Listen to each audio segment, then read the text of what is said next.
Welcome back to the Discount Property Investor Podcast. Our mission is to share what we have learned from our experience and the experience of others to help you make more money investing like a pro. We want to teach you how to create wealth by investing in real estate the Discount Property Investor way. To jumpstart your real estate investing career, visit freewholesalecourse.com, the most complete free course on wholesaling real estate ever. Thanks for tuning in. All right, guys, welcome back to the Discount Property Investor Podcast. This is your host, David Dodge, joined by co-host Mike Slane. Hey, Mike. Hey, Dave, how are you? Thought you were going to jump in there, bud. Well, I was kind of in a daze because I was just kind of thinking about the topic today that I'm pretty excited about because it just changes our business so much. And, guys, we're in the real estate business, more specifically the wholesaling business. That's where we started. It's where we started in real estate investing. Heavily or full-time, I guess. Mm-hmm. We both own rentals as well. But what we're going to talk about today, it really just transformed our business, I think. I think it is the thing that that changed it from, I guess, a solopreneurship to more of what feels like a business in my mind. That's correct. So what is the topic today? Virtual assistants. Virtual assistants. So the reason... Love this topic. This is going to be a good episode today, guys. Let's just talk about our business and how it's evolved, and let's mention our VAs because we appreciate them. We sure do. I don't see any reason why not to. So, Dave, when we started, you had, and this is 5 years ago, folks. When we started, Dave was like, I'm going to hire a VA, and he went out and he found somebody and started working with them. And then a few months later, Dave's business merged into mine and our other partner's, Bill's. We just kind of all decided, hey, we're doing a lot of the same stuff. I like what you're doing. You like what I'm doing. Let's get married. We rushed right in, formed a business together. Well, that's what it's like. You're basically married. That's what we did. So, and honestly, it's been good. Mm-hmm. It's been great. Yeah, it was business love at first sight, you could say. That's right. So we decided to start working together, and Dennis was the VA you hired. And Dennis has been an all-star for... Man, he's been with us for a long time. The whole time we've been together. I mean, I brought him with me, didn't I? Because I already had him working for me, didn't I? Correct. I think you had just kind of hired him at the time. Yeah. And yeah, because I think that when you hired him, you were like, hey, you want to split the cost of this guy? I'm pretty sure we were talking about sharing him anyways. Yeah. Because I remember talking with Dennis prior to having our CRM set up. Yeah. So anyways, long story short, Dennis has been a rock star for us. So let's talk about not necessarily how you found Dennis, but let's talk about how someone else could find a VA and when is the right time to start thinking about getting a VA. So a new investor. It's a great questions, Mike. Yeah, and I like it. I apologize. I'm kind of jumping. Don't be. This is great. So a new investor. You know me. I don't like scripts. I know. A new investor, we don't necessarily recommend outsourcing everything from day one. Right? No, you need to learn how to do all of it too. Exactly. You have to know what you want someone to do before you can It's difficult to train them if you don't know how to do it yourself. Right. And that's really what it comes down to. So getting a virtual assistant to me was it was necessary at the time that I got it because I had done a couple mail campaigns.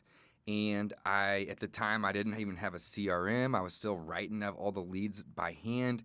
And I literally had 2 or 3 folders, probably 3.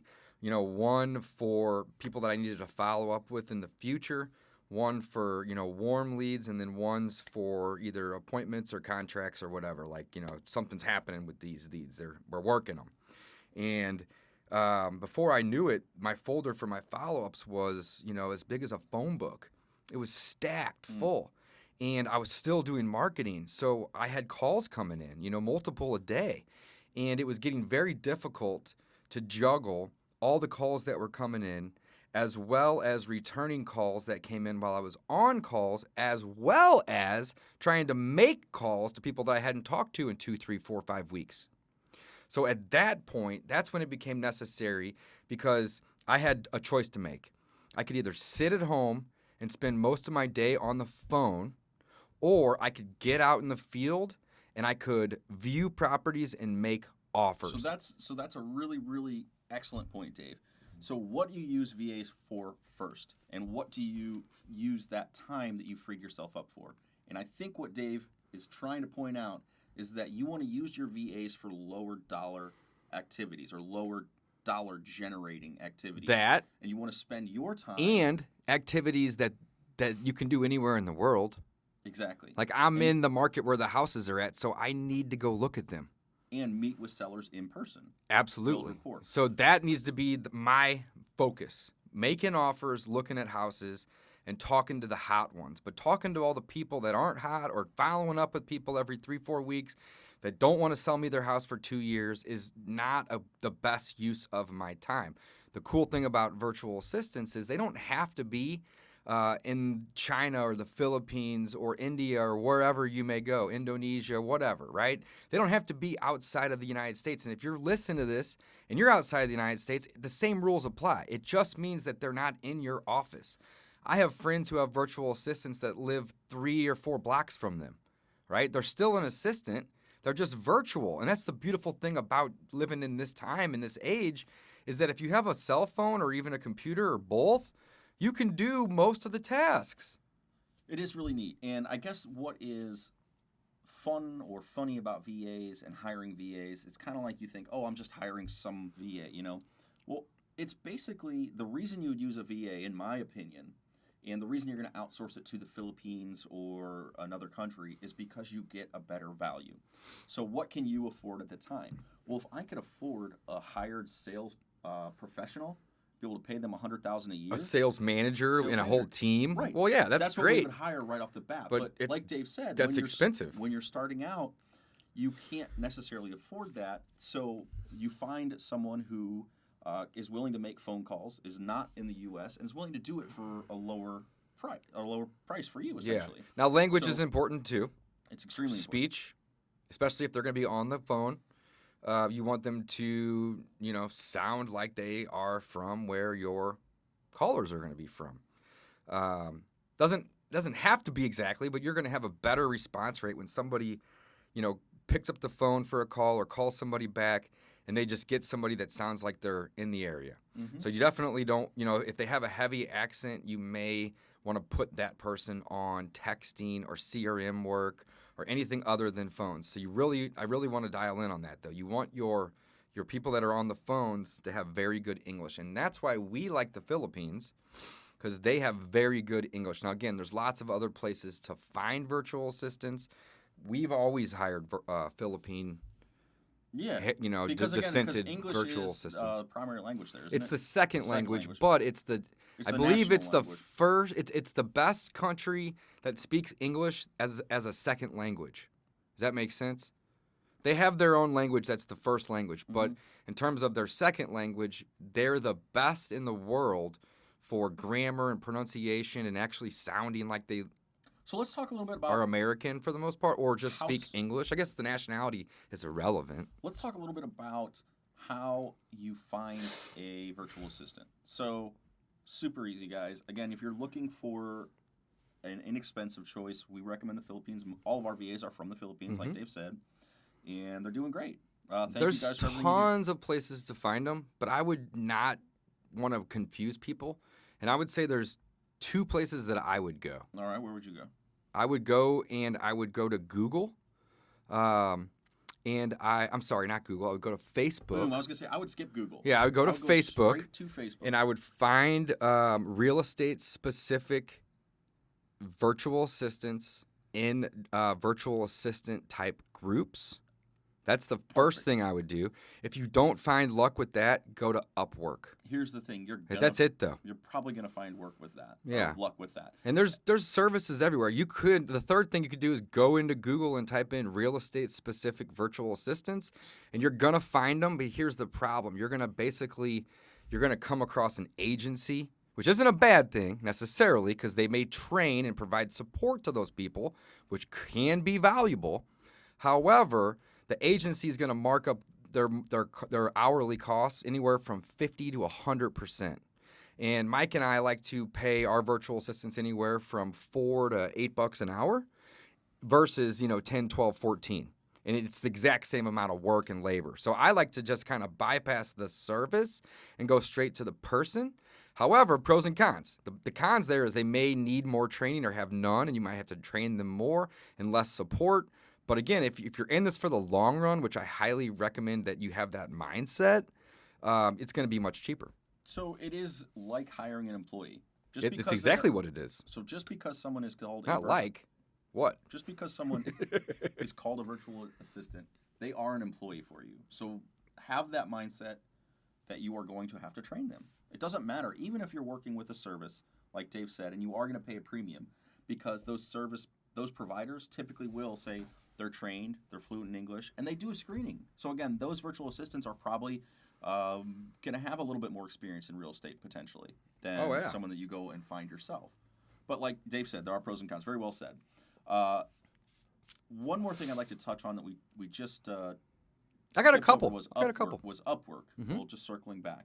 So Upwork is another place to find them, but that's probably going to be better for more one-off or specific tasks. Like if you're doing, what would be a good example for Upwork? Like if you want, need some help with your website. You need some help blogging. I mean, it could be anything, guys. I need help doing data collection. But Upwork probably isn't going to be the one for. Well, yes and no. It's going to be a great place to find people, and you can work with several people. And when you find somebody that you like, then you can just hire them. It doesn't have to be through Upwork or not. You just can go there to locate them. We're not suggesting you violate any of the terms of Upwork's No, policies, etc. not at all. Blah, blah, blah. Moving on. So again, my opinion of Upwork, though, it's going to be more of those little projects. Yeah, now Upwork is cool if Or you do continue to go through them, which I recommend that you do, but you can do whatever you want. They'll take screenshots of the individual's work, and you can set up time clocks in there, so you can really dial down on exactly what you want them to do and how they're doing it. Another software that we just started using recently to help track the hours, the day-to-day tasks, and what activities they're doing is a service called Hubstaff. We just started using that a couple of months ago, and I wish we were using it for a couple it's years. been working great for us. So that's definitely another place to go. So Hubstaff does exactly what David just said. Is it's going to the VA or virtual assistant is going to log in on that software on their computer, and it's going to, again, it's basically a time clock, but it also can take screenshots of the virtual assistant's computer in set intervals. You can set it for, 10 minutes, 15 5, minutes? 10, 15, or 20. But So the whatever you want. cool thing, too, is not only does it do time tracking and screenshots so we can know what's going on, but there's two other features that are super powerful. You can set an auto log off. So if they walk away from their computer, and you can set it for 5, 10, 15, 20 minutes, but if they walk away from their computer, you can automatically clock them out. If they're not working for 5 or for 10 minutes, if there's no movement on the mouse or the keyboard, it'll actually log them out. So they can't be stealing time from you. That's the number one thing that I really, really like about it. Mm-hmm. Number two is you can track all the websites and apps that they're actually using while they're on the clock. So, if you have a great person, obviously you're not going to want to micromanage them and you're going to give them lots of leniency. But if you're in the hiring stage, or if you're even considering about letting somebody go because they're maybe not performing properly, you can track and see where they're spending their time. And that's the thing. And if they're on Facebook or Instagram for 4 hours of their 8, and that's not part of the job tasks or duties, red flags. I mean, it's just great. Yeah, and so Hubstaff, they've even got efficiency metrics, they just kind of plug that in automatically for you. It's very so they're cool. not 100% accurate, but it's helpful. It's helpful. It gives you an idea of, this person is... The fact that it logs them out after, I think ours is set to 10 minutes, is amazing. Yeah. Because it prevents them from stealing time. And it's not that I'm trying to come down on them, but if they're stealing my time, then, that's disrespectful to me. And I want to be respectful to them. So. And again, people do, they get a phone call, whatever. You go take a phone call for 5 minutes, no big deal. But if you're on the phone for 45 minutes talking to your mom or your aunt, you're not working. So you're logged out. So clock them out, right. So it's very, very helpful. No helpful. big deal. It's fair for both parties. And again, we pay them fairly as well. Again, for what we are paying here in the U.S., it's a very good value. But what they're receiving in the Philippines is also a really good value for them because, again, it's just the difference in money or the value of money over there. So it's very, very cool. Absolutely. Let's talk about the where, why, when, and how, Mike. So the where we talked a little bit about. That's Facebook groups, Google search for real estate specific VAs, and or you were just talking about that website, Upwork. So that would be a bunch of other ones. Yeah, so that'd be the where. Okay. So when the when we've talked about that as well a little bit, Dave. I think it's when do you hire a VA? It's once you've reached that point of I cannot keep up with all of my work.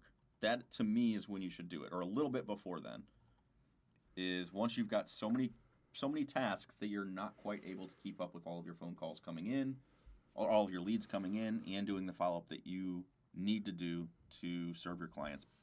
Yeah, that would be the win, guys, the win. And again, well, here's another example of a win. Okay, so if you are working full-time and you literally cannot answer the phone when it rings, that is a great time to consider having someone else answer the phone for you. So Monday through Friday, say you're working 9 to 5, say you've got a regular 9 to 5 job, and you can afford a little bit of money. Well, guess what?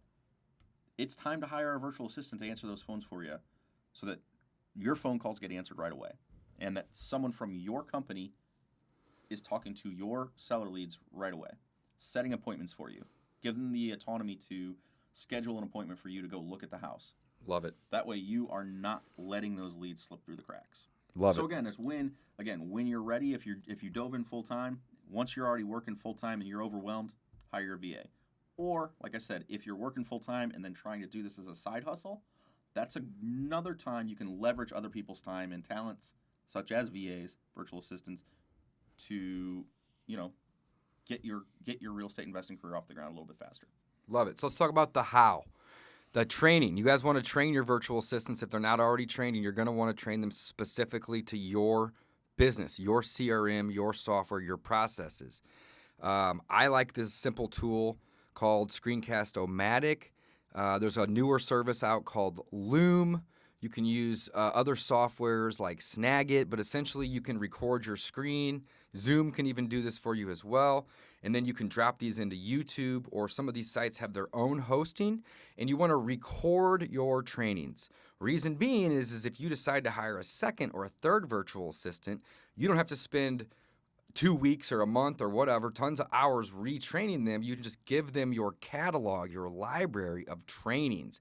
And those will already be specific to the softwares and the processes that you're doing because you're training somebody how currently to do that. Awesome. So you can't forget about that. Yeah. Paying them. Now that's something we need to address too. I want to interject a little bit on that training topic. That's really, really good. And I think it's super, super important to get on a video call. David talked about Zoom and the other ones, Loom or whatever. Screencast-O-Matic, Loom. There's a ton of them, though. Just go search for screen super important recording so software. They can see your face and you can see their face, in my opinion.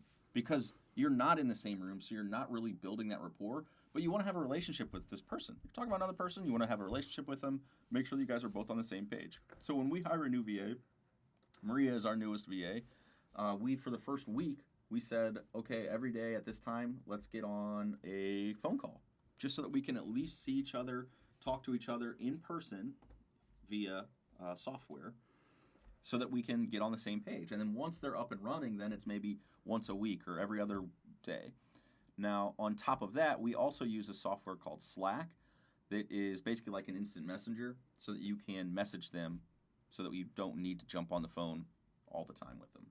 Okay, Dave, sorry, I didn't mean to. No, those were gold nuggets, man. Those were great nuggets. I love that. What are you doing? Pulling up some...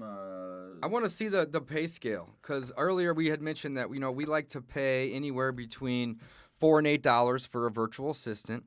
Now, we pay these assistants one of two ways. We currently use TransferWise, or we use PayPal. TransferWise is a little cheaper in terms of your costs and their cost to receive as well, but PayPal, it works just as well.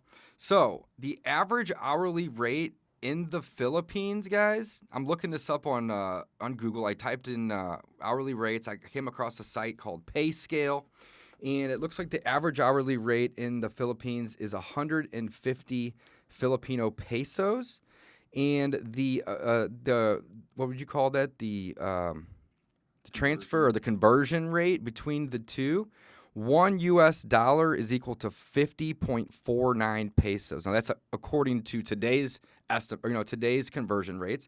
That may vary from day to day, but basically 1 to 50. So if they are getting 150 pesos an hour, that's equivalent to $3. That's the average salary there. So look at it this way, guys.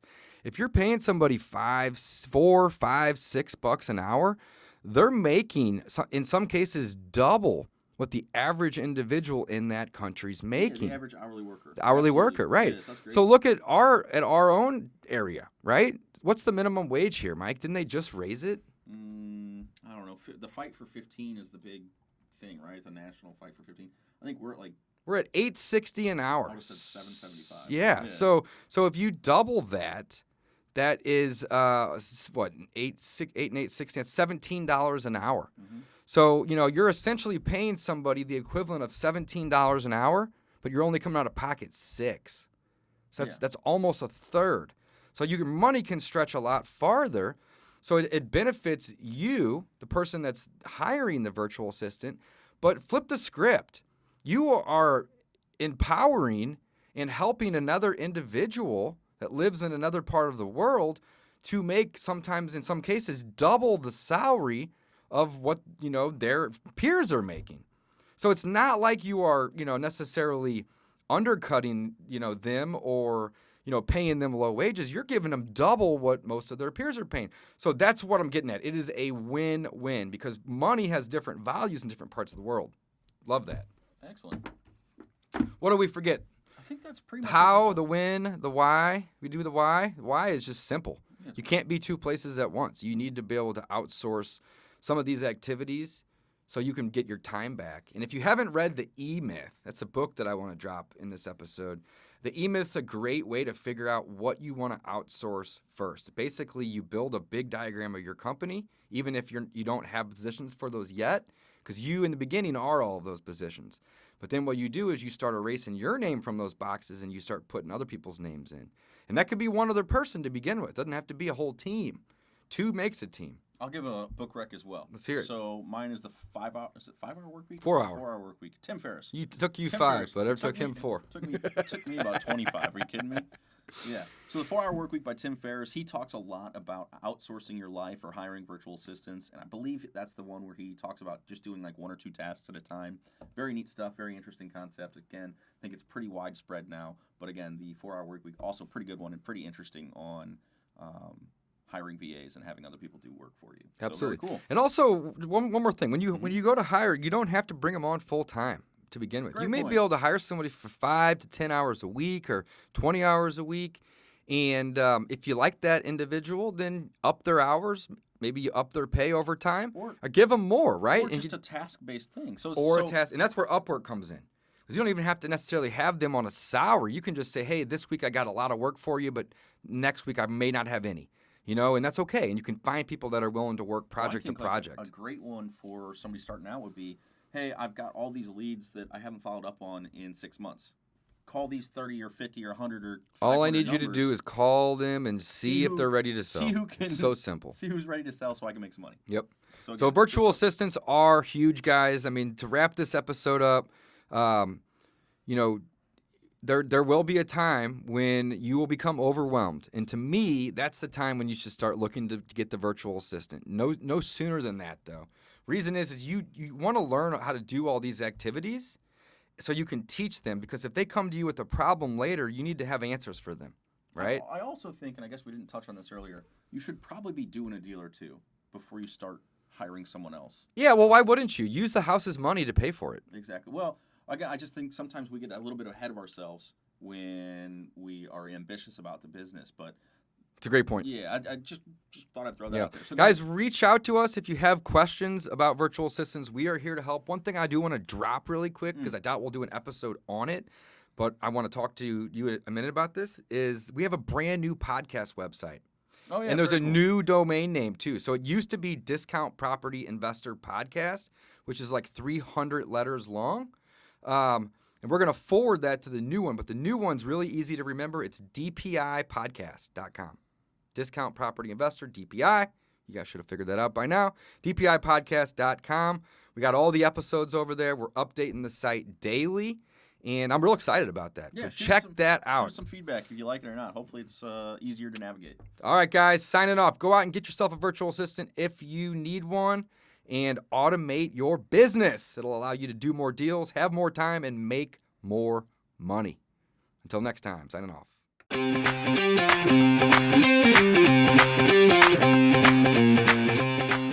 Thanks for listening to the Discount Property Investor Podcast. If you enjoyed this episode, please like, share, and subscribe to help us reach a wider audience. To jumpstart your real estate investing career, please visit freewholesalecourse.com, the most complete free course on wholesaling real estate ever.